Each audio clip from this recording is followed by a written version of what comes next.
कैसे हैं आप सब। होपफुली आप सब खैरियत से होंगे। मेरी पिछली वीडियो में हमने इनकी रूट टचिंग की थी और आज हम लोग इनका कट डाउन और डाई करेंगे, जिसके लिए मुझे चाहिए होगा इजी हेयर कलर का पावर लिफ्ट पाउडर और इसके साथ मुझे चाहिए होंगी 30 वॉल्यूम की 2 बॉटल्स। यहाँ पे वीडियो के अंदर मैं आप लोगों को एक ही बोतल दिखा रही हूँ, बट जब मैं ऐड करूँगी तो मैं 2 बॉटल्स ऐड करूँगी, वो भी आपके सामने ही ऐड करूँगी। आज की वीडियो में हम लोग कट डाउन भी करेंगे और उसके बाद इनके हेयर्स के ऊपर डाई भी करेंगे। डाई कौन सा करूँगी वो भी नंबर मैं आप लोगों के साथ शेयर कर दूँगी, सब कुछ आपके सामने होगा।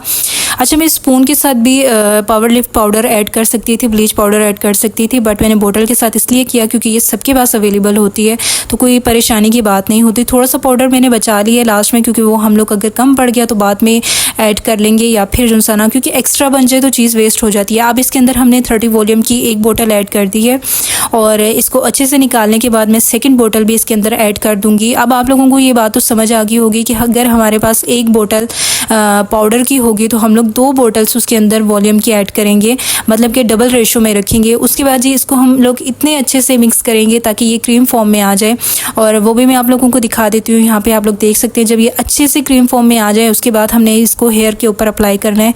हेयर्स के ऊपर अप्लाई करने से पहले हमने पार्टीशन करनी होगी, और पार्टीशन मैं कैसे कर रही हूँ मैं स्टेप बाय स्टेप आप लोगों को साथ साथ सिखाती जाऊँगी। आज की हेयर डाई में जो मैं पार्टीशन कर रही हूँ इसको आपने बहुत कोर्स से सीखना है, क्योंकि इसकी टेक्निक थोड़ी सी डिफरेंट है और यहाँ पे मैं आपको साथ साथ गाइड भी करती जाऊँगी। सबसे पहले हमने एक स्ट्रेट लाइन में निकाल लेनी है, सबसे जो फर्स्ट होगी हमारी, और उसके बाद हम लोग ऊपर की तरफ क्रॉस बनाते जाएंगे। कैसे बनाते हैं वो भी मैं आपको बता देती हूँ। हमने पहले स्ट्रेट लेनी है, उसके बाद एक साइड से लेनी है, फिर दूसरी साइड से लेनी है और फिर स्ट्रेट लेनी है। यही फार्मूला हम लोग पूरे सर के ऊपर यूज़ करेंगे और इसी तरह करते करते हम लोग ऊपर तक जाएंगे। आप लोगों ने देखा होगा काफ़ी सारी हमारी एक्ट्रेस होती हैं और मॉडल्स होती हैं जिनकी रूट्स डार्क नज़र आ रही होती हैं, बट नीचे उनका काफ़ी ज़्यादा लाइट हेयर कलर होता है और हम लोग समझ नहीं पा रहे होते ये कैसे है। कट डाउन के साथ ही होता है, लेकिन उसकी टेक्निक क्या है, जब हम लोग कट डाउन का पेस्ट अप्लाई करते हैं तो उस तरह से हमारा क्यों नहीं आ रहा होता, तो उसकी रीज़न ये होती है कि हम पार्टीशन अच्छे से नहीं करते। अब हम लोग मिड में से छोड़ेंगे और जो साइड के हैं थोड़ा सा ऊपर से लेके आएंगे और नीचे की तरफ लगाते जाएंगे। यहाँ पे मैं आपको बता दूँ इनकी लेंथ बहुत ज़्यादा लॉन्ग थी हेयर्स की, जिसकी वजह से मुझे ब्रश उठाना पड़ता था, बट आपने एक दफ़ा जो ब्रश के ऊपर पेस्ट लगा लेने कोशिश करनी है नीचे तक लेके जाएँ। लेकिन इनके बालों की लेंथ इतनी लॉन्ग थी कि मुझे इनको खड़ा करके इनका काम करना पड़ा है, और देख सकते हैं आप कि जब मैं ब्रश के साथ पेस्ट को अप्लाई कर लेती हूँ उसके बाद मैं हाथों के साथ भी ब्लेंडिंग करती हूँ। टेक्निक क्या है वो आहिस्ता आहिस्ता आप देखते जाएंगे, आपको समझ लग जाएगी कि मैं किस तरह से कर रही हूँ। हमने जो मिड वाला पार्ट हुआ है उसमें बिल्कुल लाइट सा लगाना है, और जो साइड से हमारी सर की तरफ जा रही हैं उसकी तरफ हमने कट डाउन का पेस्ट ऐसे लगाना है जैसे कि हम लोग हाईलाइट्स के लिए लगाते हैं। जब भी आप पार्टीशन करते हो, चाहे आप कटिंग के लिए कर रहे हो, डाई के लिए कर रहे हो, कट डाउन के लिए कर रहे हो, जो आपने एक लेयर पकड़ी है ना हाथ में, आपने उसको 3 से 4 बार कॉम्ब मस्ट करना है। उसके बाद जब उसमें से सारे टेंगल्स निकल जाएंगे, टेंगल फ्री हो जाएगी, उसके बाद आपने अपना पेस्ट अप्लाई करना है। ठीक है, तो यहाँ पे देख सकते हैं मैं इनकी जो लेफ्ट साइड है वहाँ से लगाते हुए नीचे आ रही हूँ, बट अब मैंने मिड में से स्ट्रेट नहीं अप्लाई किया। पेस्ट जो है मेरा बिल्कुल स्ट्रेट अप्लाई नहीं किया, उसको मैं कान की तरफ से लगाते हुए नीचे लेके आ रही हूँ। बीच में थोड़ा सा मैंने गैप छोड़ा है, वो क्यों छोड़ा है ये आहिस्ता आहिस्ता आप लोगों को समझ आ जाएगी, और नीचे तक लगा के आ रही हूँ। और उसके बाद इसकी मैं ब्लेंडिंग कर देती हूँ। ब्लेंडिंग इसलिए करती हूँ ताकि कोई भी हेयर है ना, मतलब पैच ना हो बालों के ऊपर, कहीं भी ऐसा ना हो कि पेस्ट ज़्यादा लगाओ और कहीं पे कम लगाओ। जब हम लोग ब्लेंडिंग करते हैं थोड़ा सा पेस्ट कम भी हो जाता है, लेकिन ये है कि इक्वल अप्लाई हो जाता है ना। तो भी स्टेप मैं ले रही हूँ, उनके ऊपर मैं 3 से 4 बार पेस्ट को अप्लाई कर रही हूँ, उसके बाद ब्लेंडिंग कर रही हूँ। ब्लेंडिंग करने के बाद मैं उसको कॉम्ब करके स्ट्रेट कर देती हूँ। ठीक है, आप साथ साथ फॉइल पेपर भी लगा सकते हो, आप रैपिंग भी कर सकते हो बालों को, और आप लोग छोड़ के मेरी तरह लास्ट पे भी इसको कवर कर सकते हो। और अगर आप इसी तरह खुले छोड़ते हैं, आपको पता है कि आपके पंखे वगैरह नहीं चल रहे सैलून में, कुछ भी हवा नहीं लग रही, ऐसे ही टेम्परेचर रूम का ऐसा है कि इनके बाल कट डाउन हो जाएंगे अच्छे से, तो फिर आपको ज़रूरत नहीं है रैपिंग करने की। लेकिन मैं कैसे कर रही हूँ ये भी आप साथ साथ सीखते रहिएगा। अब दूसरी तरफ से मैंने इनका उसी तरह से स्टेप निकाला है जैसे कि मैंने आपको पहले बताया था, और उसी तरह से अब मैं राइट साइड से इनके कान के करीब से लगाते हुए नीचे लेके आऊँगी, और वही तरीका यहाँ पे भी अप्लाई करूँगी। और सिर्फ होगा ये कि सिर्फ हम स्टेप चेंज करें, कभी राइट तरफ कभी लेफ़्ट तरफ, फिर मिड में से, यही चीज़ करते करते हम लोग ऊपर तक जाएंगे। फिर फ्रंट पे कैसे करेंगे वो भी मैं आपको बताऊंगी। अच्छे से हाथों के साथ ब्लेंडिंग करूंगी। ब्लेंडिंग करने के बाद जैसे मैंने आपको पहले बताया 3 से 4 बार हर लेयर को हमने पेस्ट अप्लाई करना है, उसके बाद उसकी ब्लेंडिंग करनी है। ब्लेंडिंग करके हम उसको नीचे छोड़ देंगे। एप्रन अगर आप डार्क कलर का पहनाएंगे तो होगा क्या कि उसका कलर उड़ जाएगा, और वो बहुत ज़्यादा मेस क्रिएट करेगा। तो कोशिश करें लाइट कलर का एप्रन पहना दें कट डाउन के दौरान, क्योंकि अगर उसके ऊपर पेस्ट लग भी जाता है तो नो इशू, वो ऑलरेडी लाइट कलर का है।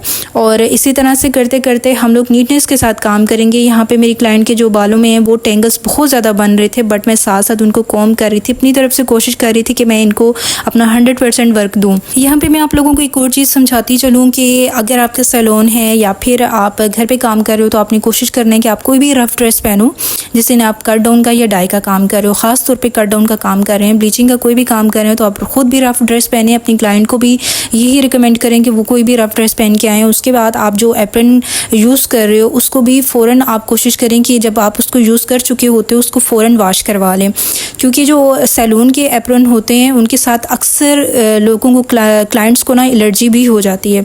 तो नीटनेस का ख्याल रखा करें, या फिर ऐसे किया करें कि आप कोई भी जो सा ना प्लास्टिक लेके या कोई भी आप रैपिंग शीट लेके आप अपने एप्रन के ऊपर वो सबसे पहले लगा लिया करें और उसके बाद जो सा ना आप अपना काम स्टार्ट किया करें। अब देख रहे हैं आप लोग कि हम लोग स्टेप बनाते जा रहे हैं, ऊपर जाते जा रहे हैं। ये चीज़ इसी तरह से होगी।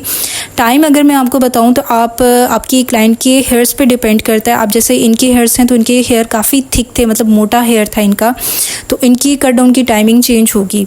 लेकिन कभी भी कट डाउन की पेस्ट को हम लोग 50 मिनट से या 60 मिनट से ऊपर नहीं छोड़ सकते, 1 घंटे से ऊपर हम लोग नहीं छोड़ सकते। ज़्यादा से ज़्यादा 30 मिनट बहुत होते हैं। लेकिन फिर वही बात है कि क्लाइंट के बालों पे भी डिपेंड करता है। अब इनके हेयर्स बहुत मोटे थे तो इनको हमें 1 घंटे के लिए छोड़ना पड़ा। इनके बालों की जो हेयर थी वो हम चेक कर रहे थे, इनके ऊपर के बालों की, नीचे के बालों की, क्योंकि जैसे इनके बालों की लेंथ ज़्यादा थी ना तो नीचे वाले बालों पे इनका जो ब्लड सर्कुलेशन थी ना वो अच्छे से नहीं हो पा रही थी। तो नीचे के जो इनके हेयर्स थे ना वो बिल्कुल ठंडे थे।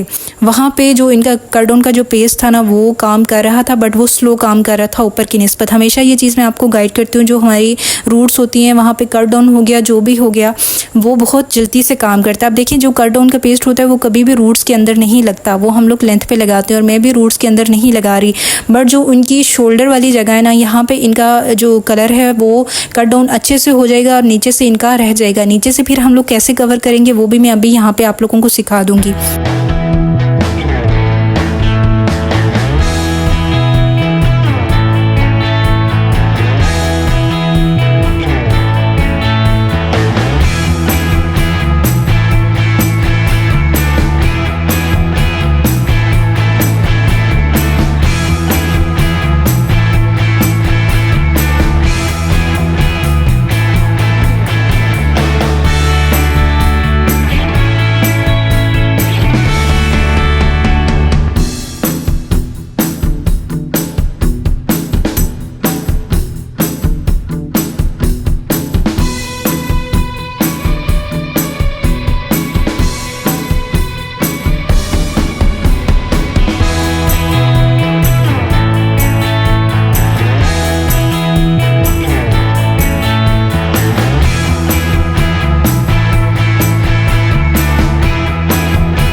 फ्रंट के जो पार्ट है उस पर सबसे ज़्यादा हमें जिस चीज़ पे ध्यान रखना है ना, वो हमने ये देखना है कि हमने जहाँ से बैक साइड से हमने पार्टीशन निकाली थी और उसको काम ख़त्म किया था, जब हम फ्रंट साइड से निकाल रहे हैं वो पार्ट और बैक का पार्ट आपस में मैच तो नहीं कर रहे, बहुत ज़्यादा करीब तो नहीं आ रहे, उनमें गैप कितना है।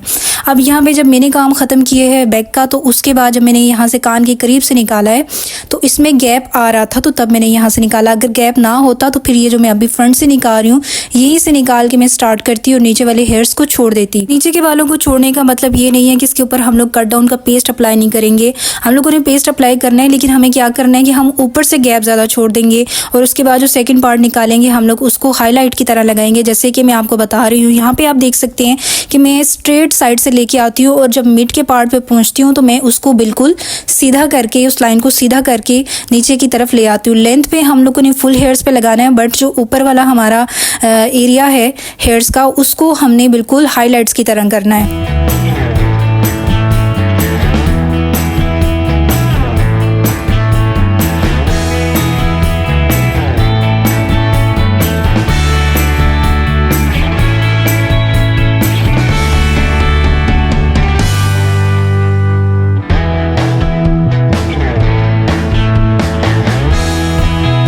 आप देख सकते हैं जब हमने पेस्ट अप्लाई कर लिया उसके बाद हमने कुछ टाइम के लिए इसको छोड़ दिया तो हमें जो शेड चाहिए था वो ऊपर तो आ गया, लेकिन नीचे रिक्वायर्ड शेड हमें अभी नहीं मिला।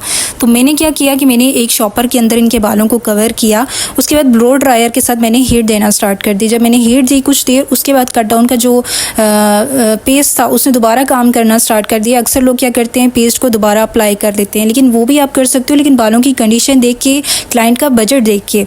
तो हमने जब इस तरह से किया तो हमारा जो कट डाउन का पेस्ट था वो दोबारा वर्क करने लग पड़ा और हमें इक्वल शेड जो हमें रिक्वायर्ड था वो हमें मिल गया। हमें 7 से 8 लेवल तक चाहिए था, यहाँ पे मैं आपको शो भी कर देती हूँ। 7 से 8 लेवल तक हम लोग लेके गए हैं। और जब भी आप ये टेक्निक ब्लो ड्रायर वाली अपने क्लाइंट के ऊपर यूज़ करें, उसके बाद आपने कुछ देर, जब आपको रिक्वायर्ड शेड अचीव हो जाए तो आपने अपने बालों को खोल देना है। जब बाल अच्छे से ठंडे हो जाएं तो उसके बाद वॉश करना है। ये जो कुछ क्लिप्स आप अपनी स्क्रीन पे देख रहे हैं ये आफ्टर वॉश की हैं। वॉश करने के बाद मैंने इनकी बालों को ब्लो ड्राई किया था ताकि इनके हेयर जल्दी से ड्राई हो जाएं और उसके बाद मैं कलर एप्लीकेशन कर लूँ।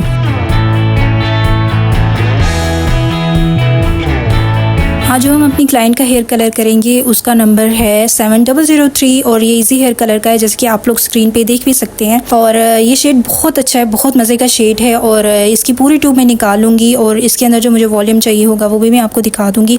अच्छा, इस शेड का मैं आपको बता दूँ, अगर आप अपने बालों को 9 से 10 लेवल तक कट डाउन करते हैं उसके बाद इस कलर को अप्लाई करते हैं तो तब भी इसका शेड बहुत मज़े का आएगा और ये ज़्यादातर कम्प्लेक्शंस के ऊपर सूट कर जाता है। यहाँ पर मैं हेयर कलर की एक ट्यूब यूज़ कर रही हूँ, बट इनकी बालों की जो लेंथ है उसकी रिक्वायरमेंट्स 2 ट्यूब्स थी, क्योंकि हमारे जो क्लाइंट हैं हमने उनके बजट को देखना होता है कि उनकी रिक्वायरमेंट्स क्या हैं हमसे।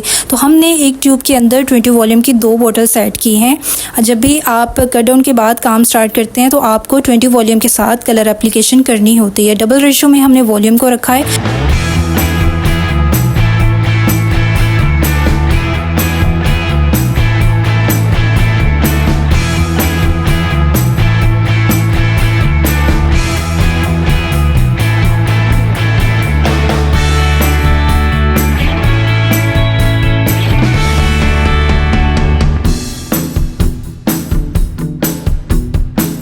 अब यहाँ पे मैं इनके बालों पे कलर एप्लीकेशन करना स्टार्ट कर दिया मैंने और यहाँ पे देख सकते हैं मैं बड़े बड़े स्टेप्स बना रही हूँ और जल्दी से मैं कलर अप्लाई कर रही हूँ। इनके बाल अच्छे से ड्राई थे और आप ये सब कुछ अपने शैम्पू यूनिट के ऊपर भी कर सकते हैं, बालों की ट्विनिंग कर सकते हैं वहाँ पे भी।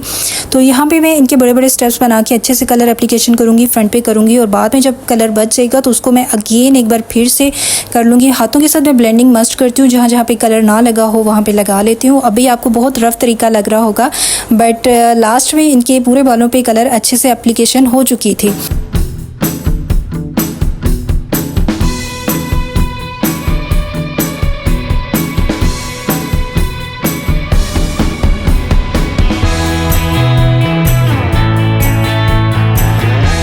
कलर एप्लीकेशन के बाद मैंने बालों को 30 मिनट्स के लिए छोड़ दिया था और उसके बाद मैंने आफ्टर कलर शैम्पू के साथ बालों को वॉश कर लिया। और अब मैं ब्लो ड्राई कर रही हूँ ताकि आप लोगों को फाइनल रिजल्ट दिखा सकूँ। जितने भी ओवर शेड बालों में आ रहे थे वो कलर एप्लीकेशन के बाद ख़त्म हो चुके हैं, बालों में इक्वल शेड आ चुका है, जो कि हमें रिक्वायर्ड था वो शेड हमें अचीव हो चुका है।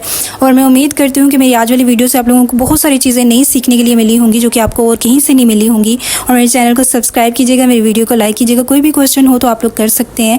टेक केयर, अल्लाह हाफिज़।